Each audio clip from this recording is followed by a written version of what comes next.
അപ്പൂസ് ഒളിമ്പിക്സിലേക്ക് എല്ലാവർക്കും സ്വാഗതം. ഞാൻ കാണിച്ചു തരാൻ പോകുന്നത് എൻ്റെ അമ്മ വീടിൻ്റെ അടുത്തുള്ളൊരു പാടമാണ്. ഈ സ്ഥലത്തിൻ്റെ പേര് പട്ടേപ്പാടം എന്നാണ്. ഈ പാടത്തിൻ്റെ പ്രത്യേകത എന്താണെന്ന് വെച്ചാൽ ഇതിൻ്റെ രണ്ട് സൈഡിലും കുറേ മരങ്ങളും ചെടികളൊക്കെ ഉണ്ട്. ഇത് നട്ടുപിടിപ്പിച്ചത് ഒരു ഹോമിയോ ഡോക്ടറായ RV രാജ് എന്ന് പറഞ്ഞൊരു ഡോക്ടറും പിന്നെ സജി മാഷാണ്. ഇവർ മാത്രമല്ല, ഇവിടെ അടുത്തുള്ളൊരു നിരഞ്ജന ക്ലബ്ബുണ്ട്. അതിലൊരു കൂട്ടം ചേട്ടന്മാരും കൂടി ചേർന്നാണ് ഇത് നട്ടുപിടിപ്പിച്ചത്. നമുക്ക് നമ്മുടെ പാടം കാണാം.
ഇതാണ് സജി മാഷ്.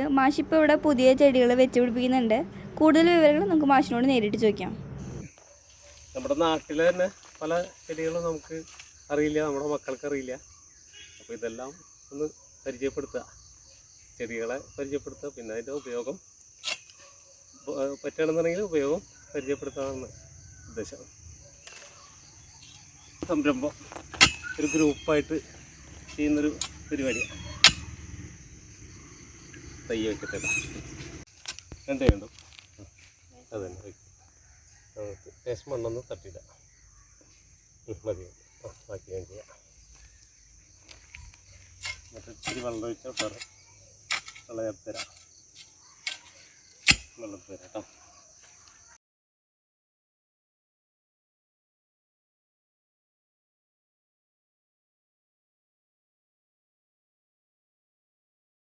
കുറച്ച് വെള്ളവും ചേർത്ത് വിടും.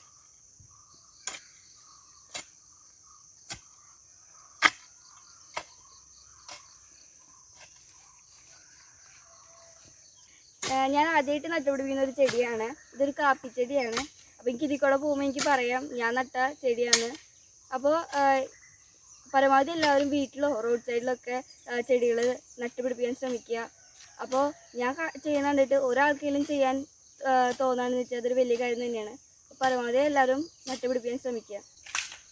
അപ്പോൾ ഇതൊരു സാധാരണ മാവല്ല. ഇതിൻ്റെ ഉള്ളിൽ 5 തരം മാവിൻ്റെ കൊമ്പ് ഒട്ടിച്ചിട്ടുണ്ട്.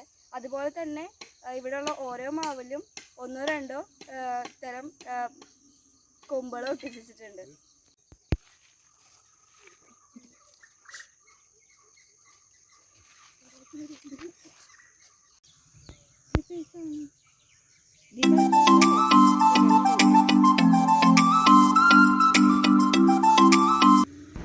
ഇവിടെ കിളികൾക്ക് കുടിക്കാൻ വെള്ളം നല്ല ഭംഗിയായിട്ട് ഒരുക്കി വെച്ചിട്ടുണ്ട്.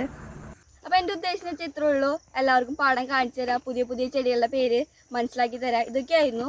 പക്ഷേ വിചാരിക്കാതെ തന്നെ എനിക്ക് മാഷിനെ കാണാൻ പറ്റി, അതോടൊപ്പം തന്നെ എനിക്ക് ചെടി നടാൻ പറ്റി.